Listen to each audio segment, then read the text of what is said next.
तीन फेज होते हैं। कौन कौन से होते हैं? G1 फेज, S फेज, और आपका क्या होता है? G2 फेज, और एक आपका होता है G0 फेज। G0 नहीं होता है? तीन ही का होता है। तीन ही होता है। अब ये G0 फेज क्यों रखा गया है? किसी को पता है? देखिए, हमारे बॉडी में कुछ ऐसे ऑर्गन्स होते हैं जहां पे सेल डिवीजन नहीं होता है, जैसे न्यूरॉन्स। न्यूरॉन्स ये हमारी किसकी सेल है? ब्रेन की सेल है।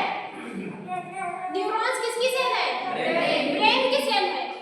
एक मतलब कि ब्रेन में एक हद के बाद सेल डिवीजन नहीं होता है। इसीलिए ब्रेन में अगर एक बार बकायदे में चोट लग गई तो इंसान साइको क्यों डॉक्टर बोलता है हेलमेट लगा के चलिए, क्यों पुलिस वाला कहता है हेलमेट लगा के चलिए? क्योंकि पुलिस वालों को अच्छा से पता है कि आपके ब्रेन में जो न्यूरॉन्स, आखिर भाई हमारे ब्रेन की सेल्स क्या है? न्यूरॉन्स है। जैसे हमारे पूरी बॉडी की सेल्स क्या है? अच्छा, एक ह्यूमन बॉडी की सेल्स क्या है? एक ह्यूमन बॉडी की सबसे स्मॉलेस्ट यूनिट क्या है? सेल है। तो हमारे ब्रेन की क्या है? न्यूरॉन्स है। हमारे जो किडनी होती है, किडनी की सेल्स क्या है? किडनी की सेल्स को किस नाम से जानते हैं? Nephron, nephron, hepatic, hepatic cell किसको किसके नाम से जानते हैं? Hepatic cell, liver. बात समझ में आ रहा है? और cardiac cells, myocardium, myocardium cell, heart, दिल जो दूसरों के लिए धड़कता है वही है हार्ट। देखिए, वो आपके बॉडी में कौन सा काम करता है? ब्लड को पंपिंग करता है। बात समझ में आई? तो हमारे बॉडी में कुछ ऐसे भी ऑर्गन्स होते हैं जहां पे सेल डिवीजन नहीं होता है, जैसे हमारा ब्रेन। एक बार सिर्फ सेल डिवीजन होगा, मींस कि एक नियमित अनुसार तक सेल डिवीजन होगा। फिर इसके बाद ये वाली जो न्यूरॉन्स की सेल होती है वो हमारी किसमें चली जाती है? G0 फेज में। फिर वहां पे दोबारा सेल डिवीजन नहीं होगा। सिर्फ हमारे ब्रेन में एक ही बार सेल डिवीजन होगा, दोबारा नहीं होगा। और ये हमारे ब्रेन में कम से कम मिलियन और ट्रिलियन न्यूरॉन्स पाए जाते हैं। 10 लाख न्यूरॉन्स पाए जाते हैं। 10 लाख को कितना बोलते हैं? 1 मिलियन? 1 मिलियन बोलते हैं ना? तो 10 लाख से ज्यादा हमारे ब्रेन में न्यूरॉन्स पाए जाते हैं। सिर्फ एक ही बार अपना सेल डिवीजन करती है, इसके बाद सेल डिवीजन नहीं करती है। अगर आपके ब्रेन में चोट लग गई, वहां का एक भी न्यूरॉन्स डैमेज हो गया तो दोबारा सा सेल डिवीजन नहीं करेगा, दोबारा सा सेल डिवीजन नहीं करेगा। अब आप लोगों ने ब्रेन कैंसर का नाम सुना है? ब्रेन कैंसर, ब्रेन कैंसर होता है? ब्रेन कैंसर होता है? सुने नहीं? ट्यूमर का नाम सुना है? हाँ, देखो ट्यूमर का नाम सुने। ट्यूमर का नाम सुना है? ट्यूमर ब्रेन में होता है? होता है ना? यही ट्यूमर ही कैंसर का एक पार्ट होता है। ट्यूमर ही कैंसर का एक क्या होता है? पार्ट होता है। ट्यूमर आपका 3rd वाला स्टेज होता है और कैंसर आपका 4th, 1 second, 1st second, 3rd वाला स्टेज होता है, और कैंसर एकदम लास्ट वाला स्टेज होता है जहां पे इंसान को नहीं बचा जा सकता। उसकी भी तो स्टेज होती है ना? पहले दूसरे स्टेज में अगर कैंसर पहचाना गया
और इसको खोज कर आइएगा।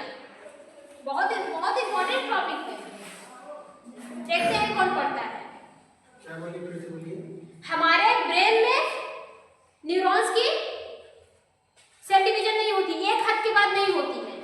फिर ये हमारा जो न्यूरॉन हमारे ब्रेन में ब्रेन कैंसर क्यों होता है, ट्यूमर क्यों होता है? क्योंकि वहां पे एक हद के बाद तो न्यूरॉन्स की होती ही नहीं है सेल्स। मतलब एक लिमिटेड अमाउंट तक 1 मिलियन तक न्यूरॉन्स की ग्रोथ होगी, न्यूरॉन्स अपने सेल डिवीजन को करेगा, फिर इसके बाद सेल डिवीजन बंद। वो आपका किस में चला जाएगा? जी नॉट फेज में। इसके बाद सेल डिवीजन न्यूरॉन्स में नहीं होता है। तो फिर ब्रेन में ट्यूमर क्यों होता है? ब्लड क्लॉटिंग वजह से। ब्लड क्लॉटिंग नहीं, ब्रेन में ट्यूमर क्यों होता है? कोई मुस्कान इसमें है? नहीं, मुस्कान नहीं है। वही मुस्कान है, वही मुस्कान। ब्रेन में ट्यूमर क्यों होता है? सर आएंगे, सबसे भी पूछ दीजिएगा, नहीं तो आप लोग सर्च करके आइएगा। ये आप लोग के लिए एज ए होमवर्क है, हम कल पूछेंगे। ठीक है, बहुत ही इंटरेस्टिंग टॉपिक है। और आप लोग को जो पुलिस वाला भाई खड़ा रहता है, चालान करती है हेलमेट न लगाने पर। हेलमेट न लगाने पर चालान करती है। अब बात समझ में आई क्यों चालान करती है? क्योंकि हमारे बॉडी का देखो, ये जो न्यूरॉन्स होते हैं ना, ये 2 टाइप के होते हैं। एक आपके होते हैं मोटर न्यूरॉन्स, एक आपके होते हैं सेंसरी न्यूरॉन्स। सेंसरी न्यूरॉन्स, ये जो मोटर न्यूरॉन्स होते हैं, पर ये जो सेंसरी न्यूरॉन्स होती हैं, ये हमारे बॉडी से मैसेजेस को लेकर जाती है, कहां पे देती है? ब्रेन तक देती है। और जो मोटर न्यूरॉन्स होते हैं, ये ब्रेन से मैसेजेस को लेकर आती है, हमारे बॉडी तक देती है। इतनी बात समझ में आई? और ये हमारे बॉडी में कितनी होती है? एक लिमिटेड होती है, बहुत ज्यादा नहीं होती। इतनी बात समझ में? अब पुलिस आपको देखो, इसी न्यूरॉन्स की वजह से हम लोग सारे काम को कर पाते हैं, सारे काम को समझ पाते हैं, लोगों के बारे में सोच सकते हैं, अपने प्यार को याद कर सकते हैं। किसकी वजह से? इसी न्यूरॉन्स की वजह से। और इसमें एक लिमिटेड टाइम तक ग्रो होता है, सेल डिवीजन होता है, फिर इसके बाद नहीं होता है। पुलिस इसलिए आपको हेलमेट न लगाने का पैसा लेती है कि अगर एक बार आपके सर पे चोट लग जाए तो डेंजर हो सकता है। आप बहुत सारी चीजों को फॉलो नहीं कर पाएंगी, बहुत सारी चीजों को समझ नहीं पाएंगी, और आगे चल के बहुत सारे ऐसी प्रॉब्लम होती है जो आपके साथ हो सकती है। ठीक है, इसलिए पुलिस हमेशा हेलमेट लगाओ, 500 का चलाओ। सरकार आपके प्रति कितना निरक्ष है, और सीमा हैदर को कुछ नहीं होना चाहिए। इसके अलावा हेलमेट प्रोटेक्शन भी प्रोवाइड करता है। हेलमेट प्रोटेक्शन भी प्रोवाइड कर पाता है, आपके ब्रेन को प्रोटेक्ट भी करके रखता है, बचाता है ना। इतनी बात समझ में आई सबको? एक क्वेश्चन है, हमारे ब्रेन में ट्यूमर क्यों होती है? क्योंकि वहां पे सेल डिवीजन नहीं होता है। फिर क्यों ट्यूमर होती है वो देखिएगा। समझ में आ रहा है ट्यूमर? अगर आ गया तो लिख देना, बहुत इंपॉर्टेंट टॉपिक है, हर बार बायो में पूछता है। हर बार बायो में पूछता है। इंटरफेज होते हैं, इंटरफेज को प्रिपेयरिंग फेज होते हैं, प्रिपेयरिंग फेज बोलते हैं। इसमें क्या होता है, हमारी जो बॉडी होती है वो ग्रो करती है। हमारी बॉडी क्या करती है? हमारी सेल्स क्या होती है? ग्रो करती है। और सेल डिवीजन को करने के लिए जितने भी कंपोनेंट्स की जरूरत होती है, सब किसमें बनते हैं? इंटरफेज में। अब हमारे इंटरफेज कितने टाइप के होते हैं? 4 टाइप के होते हैं। G1 फेज, G2 फेज और S phase. G1 phase, S phase, G2 phase, और इसके बाद G0 फेज। G0 फेज ऐसे होते हैं जो सेल्स एक बार डिवाइड कर ली, एक बार सेल डिवीजन कर ली, फिर दोबारा उसमें सेल डिवीजन नहीं होता है। ऐसे सेल्स हमारे कहां पे आ जाती हैं? G0 फेज में। जैसे न्यूरॉन्स की सेल, न्यूरॉन्स की सेल कहां पे आ जाएंगी? G0 फेज में एक बार डिवाइड करेंगे, फिर इसके बाद अपना डिवीजन नहीं करती है। इतनी बात समझ में आई? अब G0 क्यों है यहाँ पे, समझ में आ गया कि नहीं आया? आप समझते हैं। G1 फेज क्या होता है? G1 फेज में जो हमारी सेल्स होती हैं, जो मदर सेल्स होती हैं, वो क्या करती है? ग्रो करती है। G1 फेज में वो ग्रो करती है। जैसे उसमें जो हमारे क्या होते हैं, गोल्जी बॉडी भी ग्रो होते हैं, माइटोकॉन्ड्रिया भी क्या होते हैं? ग्रो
समझ में आ रहा है कि नहीं? लाइसोसोम तो बनेगा नहीं ये लाइसोसोम। और ये वाला क्या है पूरा साइटोप्लाज्म। समझ में आ रहा है सबको कि नहीं? अब बताओ, जब हमारी एक सेल से दो सेल बनेगी तो दूसरे वाले सेल में भी तो यही सारे कंपोनेंट्स आना चाहिए कि नहीं आना चाहिए? आना चाहिए कि नहीं आना चाहिए? बताओ। आना चाहिए। तो जो हमारा जीवन फेज होता है इसमें पहले प्रॉपर तरीके से ये सारे कंपोनेंट्स क्या होते हैं? ग्रो होते हैं। क्या होते हैं? ग्रो होते हैं पूरी तरह से। राइबोसोम ग्रो किया किस लिए भाई? मैगी बनाने के लिए। क्यों सीमा है? राइबोसोम किस लिए रिस्पांसिबल होता है? हुसैन, राइबोसोम क्या करता है? इसका काम क्या है? राइबोसोम क्या करता है? राइबोसोम प्रोटीन बनाता है। ये जो हमारे राइबोसोम्स होते हैं ये क्या बनाते हैं? प्रोटीन सिंथेसिस करता है। माइटोकॉन्ड्रिया एनर्जी बनाता है। जो हमारे डीएनए न्यूक्लियस होते हैं वो क्या करते हैं? जेनेटिक मटेरियल को कंटेन किए रहते हैं। Golgi body. अब एक गधा क्या जी? आउट ऑफ माइंड, मतलब कुछ भी अपने माइंड को सब क्या बना दिए? बैंड कर दिया कुछ भी। हम जितना इजी से पढ़ा देते हैं ना कोई नहीं पढ़ाएगा। ये भी बात समझ लेना। ऑनलाइन टीचर अगर वो सब लोग ही बैच लोग तभी वो पढ़ाएंगे क्योंकि हम उन्हीं के स्टूडेंट हैं। हम एरू गैरूस पढ़ते ही नहीं हैं। अनक पांडे, खान सर और कौन है? नीतू मैम, हम उन्हीं के बैच से ही पढ़े हैं। हम कभी हम अपने कॉलेज में कभी क्लास करने नहीं गए। हमको सब बकवास सा लगता था। ऐसा लगता था कि हम यहाँ पर आ गए सब टाइम पास कर रहे हैं, कुछ पढ़ाई भी नहीं करते हैं। कभी हम टाइम से कॉलेज भी नहीं गए हैं। इंटर में तो गए हैं, इंटर में टाइम से गए हैं। जब बी फार्मा हमारा चल रहा था हम कभी टाइम से कॉलेज नहीं गए, बाहर ही खड़ा कर देते थे। सिर्फ एक क्लास लेने जाते थे ऑर्गेनिक केमिस्ट्री की, वो सब अच्छे पढ़ाते थे। कोई नहीं पढ़ाएगा, याद रखना। या तो जो हाईएस्ट टीचर हैं माने जा रहे हैं, जो मॉडर्न टीचर हैं वो पढ़ा पाएंगे और कोई नहीं किसी कॉलेज में ऐसा पढ़ाई नहीं होगी। हम लिख के ले जाएंगे, नहीं समझा पाएंगे सर। हम अपनी बड़ाई नहीं कर रहे कि हम बहुत वो हैं, ऐसा कुछ भी नहीं है। लेकिन हम जिससे सीखे हैं वो बहुत अच्छे हैं।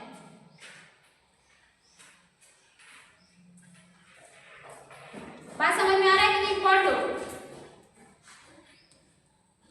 फिर से बता रहे हैं, दोबारा नहीं बताएंगे। बीच में क्या है? न्यूक्लियस। न्यूक्लियस में क्या प्रेजेंस होता है? डीएनए। क्या प्रेजेंस होता है? डीएनए। डीएनए के पास क्या रहता है? डीएनए जो होता है वो जेनेटिक मटेरियल्स को अपने पास कंटेन किया रहता है। अब ये हमारा जो फिगर है ये किसका है? यूकैरियोटिक सेल्स का है। किसका है? यूकैरियोटिक। क्योंकि जो प्रोकैरियोटिक होती हैं वो सिर्फ हमारे माइक्रो ऑर्गेनिज्म में पाई जाती हैं और जो यूकैरियोटिक होती हैं ये हमारे एनिमल्स में, ह्यूमन में और प्लांट में पाई जाती है। इसलिए यूकैरियोटिक हमारी पूरी तरह से डेवलप सेल होती है, प्रोकैरियोटिक अनडेवलप सेल होती है। ठीक है। अब ये जो बीच में डीएनए है उसको वो डीएनए ऐसे बढ़ता नहीं है। प्रोकैरियोटिक में जो हमारा डीएनए था वो पूरे साइटोप्लाज्म में फैला हुआ था, यही था ना। लेकिन हमारे यूकैरियोटिक में जो डीएनए था वो एक बॉक्स में बंद था, वो एक बॉक्स में बंद था। तो जिस बॉक्स में बंद था उसी बॉक्स को किस नाम से जानते थे? Nuclear membrane. किस नाम से जानते थे? Nuclear membrane. मतलब न्यूक्लियर मेम्ब्रेन क्या करती है? डीएनए को कंटेन करके रखती है, उसके लीकेज को बचाती है वो, ताकि लीक ना होने पाए। फिर इसके बाद जो सेल मेम्ब्रेन होता है सबसे ऊपर वाली लेयर वो हमारे बैक्टीरिया वो हमारे सेल्स को प्रोटेक्ट करती है। क्या करती है? प्रोटेक्शन प्रोवाइड करवाती है ताकि कोई भी अनवांटेड चीजें या फिर वगैरह जो हमारे बहुत सारी चीजें होती हैं वो हमारे सेल्स के अंदर ना जाए। फिर इसके बाद सेल मेम्ब्रेन होती है वो एज ए काम करती है, सेल वॉल होती है वो एज ए काम करती सेल मेम्ब्रेन की तरह, यही बताए थे। फिर माइटोकॉन्ड्रिया बताए थे, और क्या बोले थे, माइटोकॉन्ड्रिया को हम लोग पावर हाउस के नाम से भी जानते हैं। क्यों? क्योंकि हम एनर्जी कौन बनाता है, माइटोकॉन्ड्रिया ही बनाती है, इसलिए माइटोकॉन्ड्रिया को पावर ऑफ हाउस के नाम से जानते हैं। लाइसोसोम जो होता है, लाइसोसोम क्या करता है, एक डाइजेशन का काम करता है, पचाने का काम करता है। किसका काम करता है, पचाने का काम करता है। फिर इसके बाद आपका कौन सा है, गोल्जी बॉडी है, क्या है, गोल्जी बॉडी। अब देखो ये जो मेरा, इसको छोड़ते हैं अभी, जो मेरा राइबोसोम्स है, राइबोसोम क्या करता है, प्रोटीन सिंथेसिस करता है। इतनी बात समझ में आई। अब मेरा जो गोल्जी बॉडी होता है वो इसी प्रोटीन सिंथेसिस के पैकेजिंग का काम करता है। क्या करता है, प्रोटीन सिंथेसिस के पैकेजिंग का काम करता है। क्यों? क्योंकि हमारा जो प्रोटीन होता है वो 21 अमीनो एसिड से मिलकर बना होता है। किससे? 21 अमीनो एसिड। बात समझ में आ रही है कि नहीं? 21 अमीनो एसिड जब आपस में मिलते हैं तो क्या बनाते हैं, प्रोटीन्स बनाते हैं, और उसको मिलाने का काम कौन करता है, हमारा राइबोसोम करता है। कौन करता है, राइबोसोम। यही राइबोसोम हमारा S1 80S होता है, S18 होता है, और S70 होता है। S18 हमारे यूकैरियोटिक में पाई जाती है, जो 70S होता है वो किसमें पाया जाता है, प्रोकैरियोटिक में पाया जाता है। बात समझ में आया कि नहीं आया? अब देखो, जो मेरा एंडोप्लाज्मिक रेटिकुलम होता है ये 2 टाइप का होता है। कितने टाइप का होता है, 2 टाइप का होता है एंडोप्लाज्मिक रेटिकुलम। एक हमारा होता है स्मूथ एंडोप्लाज्मिक रेटिकुलम, दूसरा कौन सा होता है, रब, यही है ना इसके जी, रब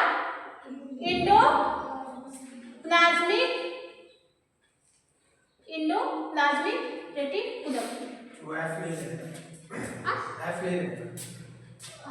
रब की स्पेलिंग बोलो जी, बात समझ में आई? रब एंडोप्लाज्मिक रेटिकुलम और आपका स्मूथ एंडोप्लाज्मिक रेटिकुलम। ये जो आपका रब एंडोप्लाज्मिक रेटिकुलम है, रब मतलब क्या होता है, खुरदुरा। रब मतलब क्या होता है, खुरदुरा। तो ये हमारा जो एंडोप्लाज्मिक रेटिकुलम है खुरदुरा क्यों बना, क्योंकि इसके ऊपर आके क्या हमारे अटैच हो गए, हमारे राइबोसोम। इसी के ऊपर आके क्या अटैच हो गए, राइबोसोम। अब राइबोसोम का काम क्या है, प्रोटीन्स को बनाना। राइबोसोम का काम क्या है, प्रोटीन्स को बनाना। और जो मेरा रफ एंडोप्लाज्मिक रेटिकुलम है वो क्यों रफ हुआ, क्योंकि उस पे आके राइबोसोम अटैच हो गए। तो ये जो रफ एंडोप्लाज्मिक रेटिकुलम है ये क्या बनाएगा, प्रोटीन्स बनाता है, प्रोटीन की सिंथेसिस करता है। और जो आपका स्मूथ एंडोप्लाज्मिक रेटिकुलम है वो आपका फैट बनाता है, लिपिड बनाता है। फैट लिपिड एक ही होते हैं, जो ऑयल्स जिसको हम लोग तेल के नाम से जानते हैं, ठीक है, फैट और लिपिड बनाता है। इतनी बात समझ में आई सबको कि नहीं आई? अब देखो, फिर इसके बाद जो मेरा लाइसोसोम है डाइजेशन का काम करता है। अब एक बचा गोल्जी बॉडी, क्या है, गोल्जी बॉडी। गोल्जी बॉडी जो होता है वो हमारे प्रोटीन जो बनती है उसके पैकेजिंग का काम करता है, जो हमारे फैट बनते हैं उसके भी पैकेजिंग का काम करता है। इसके अलावा एक एनर्जी को पहुंचाने का भी काम करता है। मतलब जिस बॉडी में सबसे ज्यादा, मतलब हमारे बॉडी की जिस जगह पर सबसे ज्यादा एनर्जी होती है ये हमारा गोल्जी बॉडी माइटोकॉन्ड्रिया के पास जाता है, वहां से एनर्जी लेकर आता है, उस ऑर्गन को दे देता है। Support right? अभी हम बोल रहे हैं तो हमको सबसे ज्यादा एनर्जी की जरूरत कहाँ पर है, हमारे टंग्स के पास, क्योंकि सबसे ज्यादा मूव क्या कर रही है, टंग्स कर रही है। भाई एनर्जी है तभी हम काम कर रहे हैं, अगर नहीं रहती तो बोल ही नहीं पाते।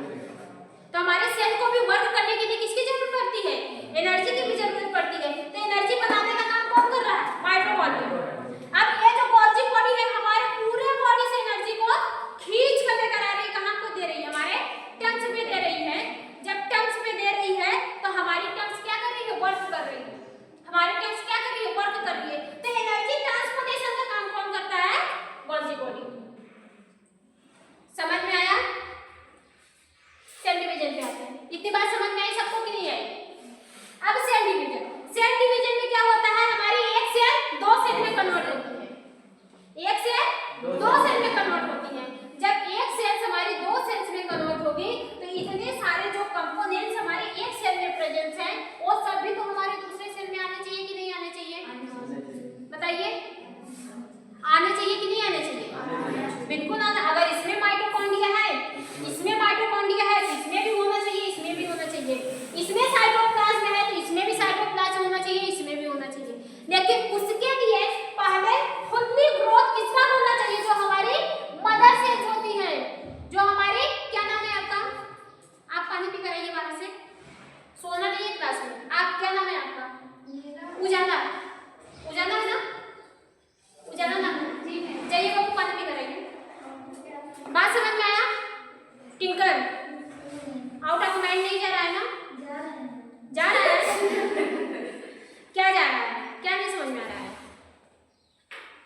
कोई नहीं आएगा, कोई भी नहीं आएगा। जैसे कि आप एक महल बना दिए हैं, वहां पे एक गार्ड रख दिए हैं, वो गार्ड उसी को आने देगा जो घर के पार्टिकुलर मेंबर से होंगे। बात समझ में आई? इसके अलावा अगर कोई आ गया दूसरा, तो जैसे सीमा हैदर पाकिस्तान से आ गई तो जाने दोगे? काटिंग कर, सीमा हैदर पाकिस्तान से आई है, जाने दोगे अपने घर में? क्यों? क्योंकि पाकिस्तान से है, क्योंकि उनको अच्छे से पता है ये जाएगी तो हमारे घर में बब्लास्ट करेगी। क्यों सीमा? बात समझ में आया? तो नहीं जाने देंगी। वैसे ये जो हमारी मेम्ब्रेन होती है वो भी एज सेलेक्टिव मेम्ब्रेन होती है, वो उसी चीज को जाने देती है जो हमारे सेल के लायक हो, सारी चीज को इंटर नहीं मानने देती है। बात समझ में आई? अगर गलती से कोई घुस गया तो दूसरी वाली यहाँ पे बैठी है, आओ, उनसे तो बच गए, हमसे कैसे बचोगे? बात समझ में आई? जैसे एक वायरस हुआ, वो इसको क्रॉस करके घुस गया और इसको भी क्रॉस कर दिया, सेल के अंदर चला गया। अब एक और है, कौन? डाइजेशन, लाइसोसोम, पूरा खा जाएगा, पचा देगा। लेकिन कब पचाएगा? जब हमारा इम्यून सिस्टम उसको खत्म करेगा, तब पचाएगा। बात समझ में आई कि नहीं? इतनी बात समझ में आई कि नहीं आई? तो जैसे हमारे आँख का काम है देखना, कान का काम है सुनना, पेट का काम है भोजन को डाइजेस्ट करना, पैर का काम है चलना, वैसे हमारे सेल के भी अपने अपने एक ऑर्गन होते हैं, एक उसके भी अंग होते हैं जो उसका अलग अलग काम करते हैं। जैसे डीएनए जो होता है जेनेटिक मटेरियल को कंटेन किया रहता है, जो होम गार्ड होते हैं, सॉरी जो हमारी सेल मेम्ब्रेन होती है, वो सेल के अंदर कोई भी चीजें जाने के लिए नहीं देती, कोई फालतू चीजें सेल के अंदर नहीं जाने देती हैं। जो हमारे सेल वॉल होते हैं वो भी एज ए प्रोटेक्शन करती हैं, कैसे? सेल मेम्ब्रेन की तरह। इसमें जो माइटोकॉन्ड्रिया होता है वो एनर्जी बनाता है, इसका काम क्या है? एनर्जी को बनाना है। राइबोसोम प्रोटीन बनाता है। गोल्जी बॉडी इसी प्रोटीन्स और फैट की पैकेजिंग का काम करता है और जरूरत पड़ने पर एनर्जी का ट्रांसफॉर्मेशन भी करता है, मतलब एनर्जी को पहुंचाता है। बात समझ में आई? इतना समझ में आया सबको? अब टिम्पल को कहाँ पे यहाँ पे कंफ्यूज हो गई। अब देखो, अब यही ना हमारी सेल्स अपनी संख्या को बढ़ाएंगी, यही सेल हमारी डिवीजन होगी ना। जब एक सेल हमारे दो सेल में यही ना डिवीजन हो रही है भाई। अब बताओ, जब इससे दो सेल्स बनेगी तो सारे कंपोनेंट्स इसमें आएंगे कि नहीं आएंगे? आएंगे। लेकिन पहले ये तो प्रॉपर तरीके से ग्रोथ कर ले, पता है कि पहले ये जो हमारी पहली वाली मदर सेल है, पहले वो अपना प्रॉपर तरीके से ग्रोथ कर ले, अपने अंदर माइटोकॉन्ड्रिया बना ले, अपने अंदर राइबोसोम बना ले, अपने अंदर सेल मेम्ब्रेन को बना ले। भाई बनाएगी तभी ना, बनाएगी तभी ना। वो क्या होता है? वो ग्रो होता है। तो जो हमारी मदर सेल्स ग्रो करती है वो किसमें करती है? जीवन फेज में करती है। किसमें करती है? जीवन फेज में। जीवन फेज में प्रॉपर तरीके से मदर सेल्स में ग्रोथ होता है, माइटोकॉन्ड्रिया बनता है, राइबोसोम बनता है, endoplasmic reticulum, cell membrane, cell wall सब बनते हैं। किसमें? जीवन फेज। अब जब जीवन फेज आपका बन जाता है तो यस फेज में क्या होता है? डीएनए रेप्लिकेशन होता है। क्या होता है? DNA replication. डीएनए रेप्लिकेशन एक ऐसी प्रोसेस होती है, तो क्या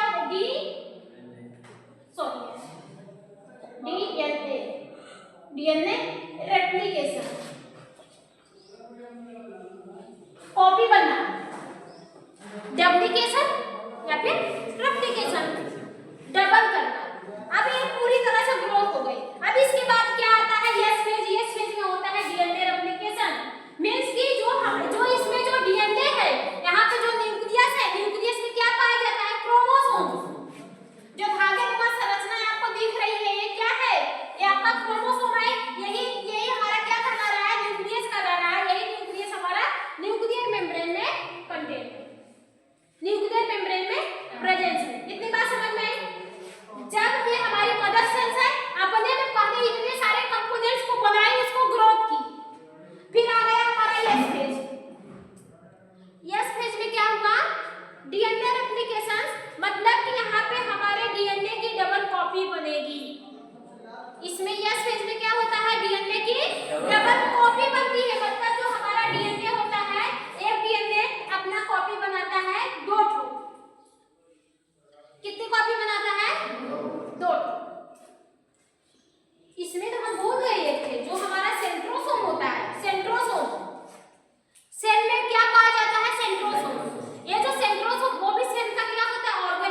कौन सा काम करता है?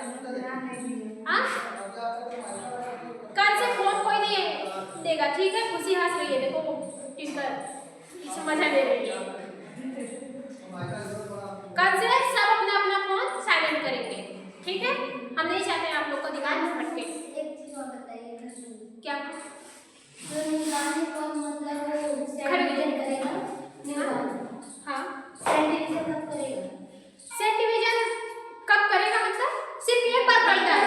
कब करेगा मतलब एक बार जब बच्चे बनते हैं तभी होता है, ठीक है? एक बार इसको देख लीजिएगा कब तक का होता है। सिर्फ सेट डिवीजन एक ही बार होता है, इसके बाद नहीं होता है जब तक उसकी संख्या ना बन जाए। जैसे लिमिटेड है, 10 लाख तक बनाता है, 10 लाख तक 10 लाख तक न्यूरॉन्स बनते हैं। 10 लाख में 1 मिलियन होते हैं ना जी, 1 मिलियन न्यूरॉन्स हमारे ब्रेन में प्रेजेंस होते हैं। इससे ज्यादा भी बनते हैं, मान लीजिए 3 मिलियन है, तो जब तक 3 मिलियन नहीं बनेगा तब तक वो अपना सेल डिवीजन करेगा। जब 3 मिलियन बन जाएंगे तो बंद कर देगा, तो वो कहाँ पे आ जाएगा? जीवन जी नॉट फेज में आ जाएगा। बात समझ में आई? और जब तक नहीं बनेंगे तब तक सेल डिवीजन करेगा, क्योंकि सेल डिवीजन हमारा बढ़ जाइए भी आपको सारा प्रॉब्लम इतना बात समझ में। जब तक नहीं बनेगा 3 लाख, जब तक उसका नहीं होगा तब तक वो सेल डिवीजन करेगा, ठीक है? अभी आप वही बैठती हैं। नहीं मैम वो बताइए तो तुरंत। अच्छा, अब आप समझ में आया? बैठ जाइए। अब ये सेंट्रोसोम है ना, ये सेल में ही प्रेजेंस होता है। क्या करता है? सेल्स का सेल्स को डबल भाग में बांटता है। बात समझ में आया? अब देखो दूसरी, अब यस फेज जो होता है, यस फेज में हमें क्या होता है? डीएनए रेप्लिकेशन होता है। मींस कि जो मेरा एक डीएनए होता है वो अपना हूबहू क्या बनाता है? 2 कॉपी बनाती है, 2 कॉपी बनाते हैं। एक डीएनए हमारे ग्रोथ होकर जैसे ही यस फेज में गए, किसमें गए? यस फेज में गए, वो अपना क्या किए? डबल कॉपी बनाए। लेकिन यहाँ पे सिर्फ डीएनए का ही डबल कॉपी नहीं बनता है, और हमारे बहुत सारे सेल्स के ऑर्गन होते हैं उसका भी डबल कॉपी बनती है। जैसे इंडोप्लाज्मिक रेटिकुलम भी अपना एक अलग से कॉपी बनाता है, जो हमारा सेंट्रोसोम होता है वो भी अपना एक अलग से कॉपी बनाता है। गोल्जी बॉडी अपना अलग से कॉपी बनाता है, माइटोकॉन्ड्रिया अपना अलग से एक कॉपी बनाता है। मतलब जो ये रेप्लिकेशन का काम हो रहा है वो किसमें होता है? यस फेज में। बैठिए खुशी, बात समझ में आई? डीएनए भी अपना कॉपी बनाता है, लेकिन उसके साथ साथ सब लोग अपना क्या करते हैं? डुप्लीकेशन करते हैं। क्या करते हैं? डुप्लीकेशन करेंगे। अरे भाई तभी ना 2 सेल्स में कन्वर्ट होते हैं, तभी ना ये क्या करेंगे? 2 सेल्स में जब कन्वर्ट होते हैं तभी ना ये क्या करते हैं? अपने अलग अलग इक्वल इक्वल देंगे, देंगे कि नहीं देंगे? अब इसमें जो हमारा G2 फेज होता है, अब जो G2 फेज होता है इसमें भी क्या होता है? ग्रो होते हैं कुछ हथियार, कुछ जो एंजाइम होती है। जैसे अब ये हमारी एक सेल है, ये हमारे 2 भाग में कब बटेगी? जब यहाँ पीछे से कटेगी, जब पीछे से ऐसे कटेगी तभी ना यहाँ पे मिल गया। तो कुछ बहुत सारे हथियार होते हैं, बहुत सारे एंजाइम होते हैं, ठीक है, जो हमारे जीवन ये सेल डिवीजन को करवाने में मदद करती हैं। वो किसमें बनते हैं? G2 फेज में बनते हैं। इसके अलावा बहुत सारे ये जो हमारी होती है डिसअपियर वाली होती है, जो हमारे मेम्ब्रेन्स भी होती हैं, वो भी थोड़ा थोड़ा आने लगती हैं, ग्रो करने लगती हैं। बात समझ में आया? क्योंकि यहाँ पे सिर्फ हमारे जो हमारे सेल के ऑर्गन होते हैं वो अपना डुप्लीकेशन किए हैं, लेकिन ये जो लेयर होती है वो डिसअपियर हो जाती है, मिट जाती है, उसको तो दोबारा से बनना पड़ेगा ना, तो वो क्या करेंगे? G2 फेज में बनेंगे। बात समझ में? ये हमारा हो गया प्रिपेयरिंग फेज। अभी यहाँ पे सेल डिवीजन नहीं हुआ है,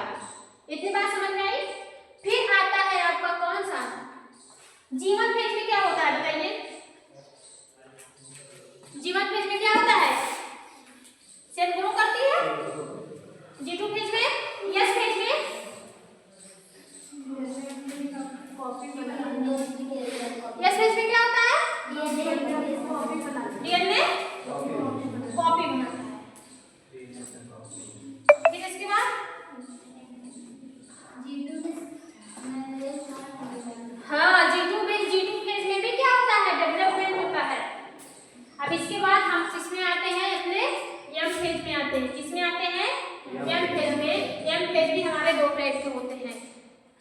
कितने टाइप के होते हैं? 2 टाइप के होते हैं। एक आपका होता है कैरियोकाइनेसिस, एक आपका होता है साइटोकाइनेसिस।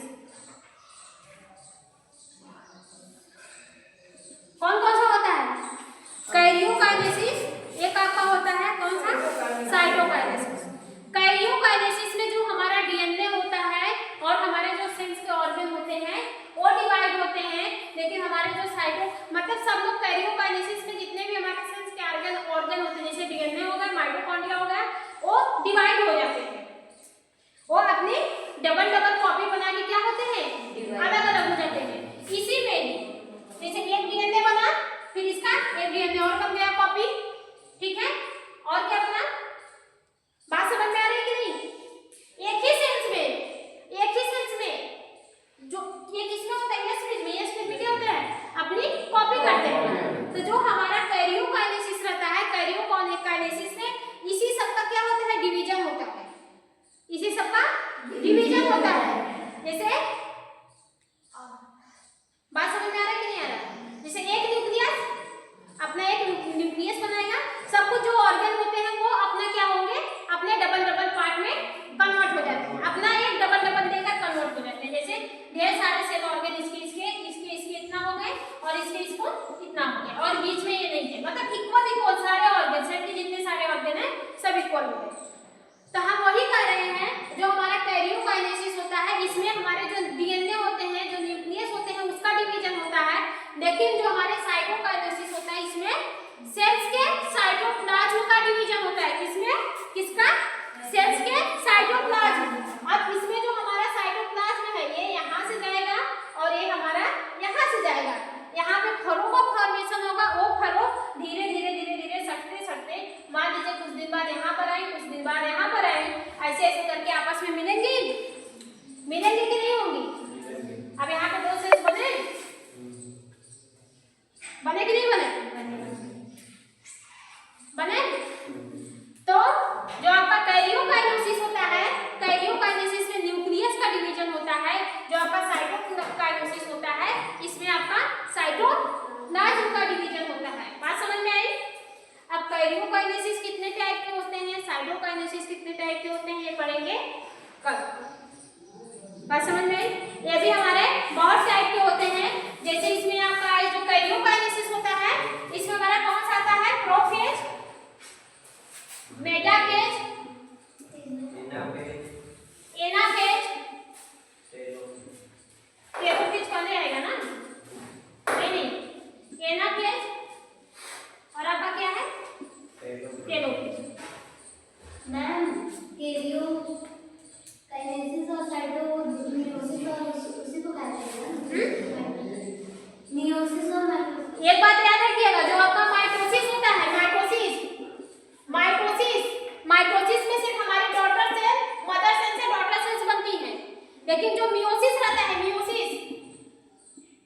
इसमें एक सेल से 4 सेल्स बनती हैं। इसमें तो लिखवाई है कि 2 प्रकार के होते हैं। 2 टाइप के होते हैं, वो आगे पढ़ेंगे, उसको छोड़ दीजिए। ये फेज हमारे 2 टाइप के होते हैं, मियोसिस और माइटोसिस को छोड़ दीजिए, अभी आप कंफ्यूज हो जाएंगे, ठीक है? सिर्फ आप इसको समझिए। ये फेज हमारे 2 टाइप के होते हैं, कैरियोकाइनेसिस और साइटोकाइनेसिस। इतनी बात समझ में आई? अब देखो, जो मेरे मियोसिस होते हैं उसमें एक सेल से हमारी कितनी सेल बनती है? 4 सेल बनती है। एक इसमें होता है नारियल का पानी, बहुत ज्यादा न्यूट्रिएंट्स उसमें होते हैं। क्यों होते हैं? क्योंकि उसके जो पानी होते हैं उसमें जो न्यूट्रिशंस होते हैं उसमें कौन सी प्रोसेस होती है? मियोसिस की होती है। वहां पे 4 डॉटर सेल्स बनती है। बात समझ में आया? इतनी बात समझ में आई? तो हमारे जो कैरियोकाइनेसिस रहते हैं ये 2 टाइप के होते हैं, प्रोफेज, मेटाफेज, एनाफेज, टेलोफेज। अब इसमें क्या क्या होता है कल पढ़ेंगे, ठीक है? आज के लिए इतना ही। आई होप आपको समझ में आया होगा, और जिसको नहीं समझ में आया है वो कल के लेक्चर में पूछ सकता है, ठीक है? बात समझ में आई?